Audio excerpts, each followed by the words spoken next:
2027 کے اینڈ دسمبر 2027 یا 2028 ارلی 2028 تھوڑا سا آپ اس میں کوشچن رکھ لیں تو یہ وہ ٹائم بنتا ہے کہ جب مدینہ منورہ میں مکہ معظمہ میں خرابی ہوگی. اور جب خرابی ہوگی تو کیا ہوگا؟ آپ صلی اللہ علیہ وسلم کی حدیث سے واضح ہے کہ ثم تطلع رایات السود من قبل المشرق، اور مشرق کی جانب سے پھر کالے جھنڈے آئیں گے. اور کیا ہو؟ مشرق کی جانب سے کالے جھنڈوں کے ساتھ جو فوج آئے گی وہ فوج ہوگی امام المہدی علیہ السلام علیہ الرحمہ کی فوج. اور جب وہ ادھر آئیں گے تو ہمیں آگے معلوم ہے کہ مدینہ منورہ سے وہ تشریف لے کر جائیں گے مکہ معظمہ میں، اور وہ اس چیز کو پسند نہیں کر رہے ہوں گے، پھر بھی ان کے ہاتھ پر زبردستی ان کو فورس کیا جائے گا، ان کے ہاتھ پر بیعت لی جائے گی. لہٰذا 2027 کے اینڈ یا 2028 کے بالکل انیشیل میں ارلی ٹائم میں آپ یہ ایکسپیکٹ کر سکتے ہیں کہ امام المہدی کے ہاتھ پر بیعت ہوگی. ہماری کیلکولیشن کے مطابق غزوہ ہند جو ہے وہ 2028 کے لگ بھگ لڑی جائے گی. تو وہ ہم نے کیلکولیشن کیسے کی تھی، یہاں پہ ہم تھوڑا سا پھر اس کو ڈسکس کر لیتے ہیں کہ آپ صلی اللہ علیہ وسلم کی حدیث کا مفہوم ہے کہ میری امت کے ساتھ بھی وہی معاملات پیش آئیں گے جو بنی اسرائیل کے ساتھ پیش آئے تھے. حظ والنعل بالنعل، اس قدر مشابہ ہوں گے کہ جیسے جوتی کے دو پاؤں ایک دوسرے کے مشابہ ہوتے ہیں، یعنی بالکل مررڈ ہوتے ہیں ایک دوسرے کے، لیکن ان کا سائز، شیپ، ہر چیز سیم ہوتی ہے. بنی اسرائیل 40 سال تک صحرا میں در بدر ٹھوکریں کھاتے رہے. ان کو جہاد کا حکم ملا لیکن وہ جہاد نہ کر سکے. انہوں نے جہاد کے جو معاملے پر اللہ تعالیٰ کا حکم تھا اس کے اوپر وہ عمل نہ کر سکے.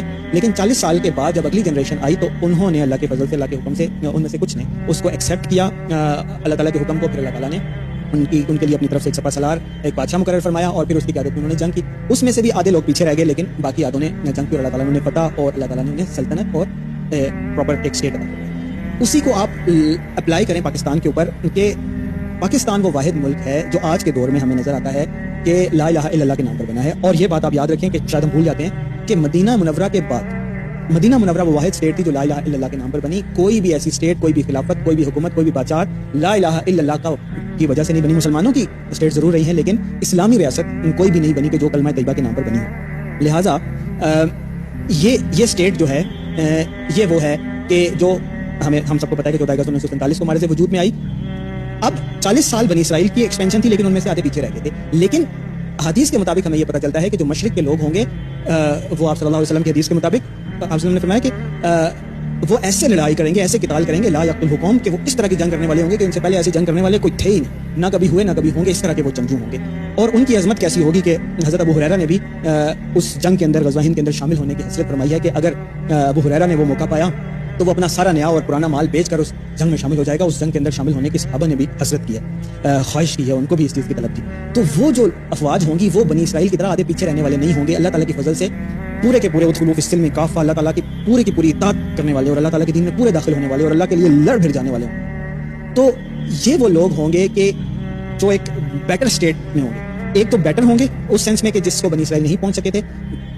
دوسرا یہ ہے کہ ان کا اسکیل بہت زیادہ ہوگا. بنی اسرائیل کو اللہ تعالیٰ نے ایک اسٹیٹ دی تھی، چھوٹا سا ایریا دیا تھا اس وقت میں. بعد میں وہ اسکیل ایکسپینڈ ہوا، حضرت سلیمان علیہ السلام کے دور میں ایک بڑی سلطنت اراؤنڈ دا گلوب بن گئی.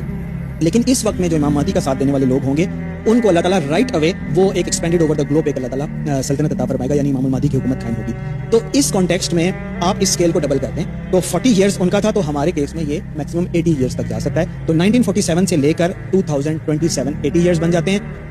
اس کانٹیکسٹ میں ہمیں یہ پتہ چلتا ہے کہ 2027 میں ایک ایکسپینڈڈ اسٹیٹ اللہ تعالیٰ عطا فرمائے گا اور امام المہدی کا ساتھ دینے والے بھی یہ لوگ ہوں گے جو کلمہ طیبہ کے نام پر مدینہ ثانی قائم ہوا.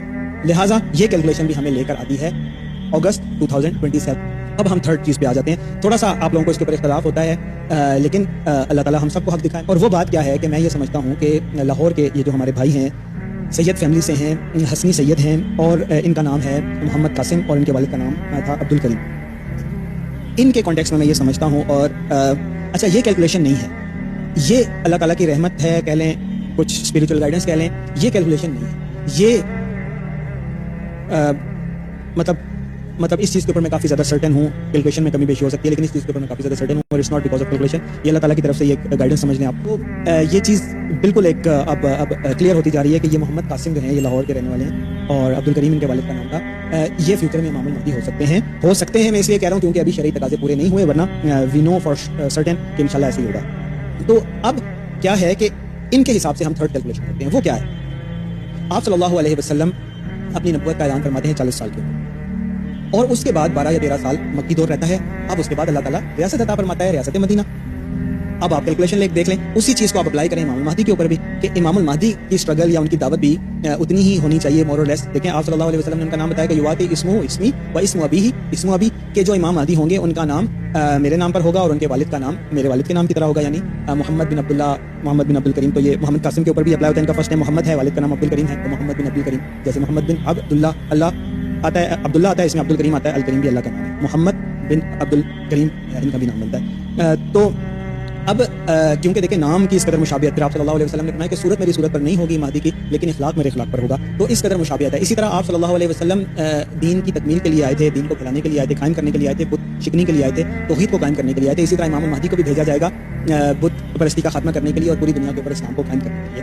تو امام المہدی کو اللہ تعالیٰ نے اس قدر مشابہت عطا فرمائی ہے نبی مکرم حضرت محمد صلی اللہ علیہ وسلم سے. لہٰذا ہم یہ سمجھ سکتے ہیں اور یہ اندازہ لگا سکتے ہیں کیلکولیشن کے لیے کہ امام المہدی کا بھی جو اسٹرگل ہوگی اور جو ان کی دعوت ہوگی وہ بھی اسی طرح پھیلے گی. یعنی 40 سال کی عمر میں اللہ تعالیٰ ان کی طرف سے کوئی اعلان, کوئی اناؤنسمنٹ, کوئی پبلک میں آنا یا لوگ ان کو پہچاننا شروع کر دیں گے, اور اس کے بعد 12 یا 13 سال ان کی وہ اسٹرگل اور دعوت اور شرک کے خلاف ان کی دعوت, شرک کو ختم کرنے کی کوشش یہ چلتی رہے گی, اور 52 یا 53 سال کی عمر میں ان کے ہاتھ پر پراپر بیعت کر کے اللہ تعالیٰ ان کو اسٹیٹ عطا فرمائے گا. یعنی کہ آپ صلی اللہ علیہ وسلم کو مدینہ منورہ اللہ تعالیٰ نے عطا فرمایا تھا, اور امام المہدی کے کیس میں یہ ہوگا کہ ایکسپینڈیڈ ایک وار ہوگی اور پوری دنیا کے اوپر اسلام قائم ہوگا. تو اس کانٹیکسٹ میں دیکھا جائے تو کیا بنتا ہے سال, یعنی اب ہم کیونکہ ہم نے پرسن پراپرلی ہم کنسیڈریشن میں لے کر آ گئے ہیں, تو ان کی عمر 1976 ان کی ڈیٹ آف برتھ ہے, تو 1976 سے لے کر اگر آپ کیلکولیشن نکالیں تو 2027 اور 28 میں ان کی عمر بنتی ہے 52 اور 53 سال. ٹھیک ہے, تو یہ کیلکولیشن بھی ہمیں مڈ 2027 تک لے کر.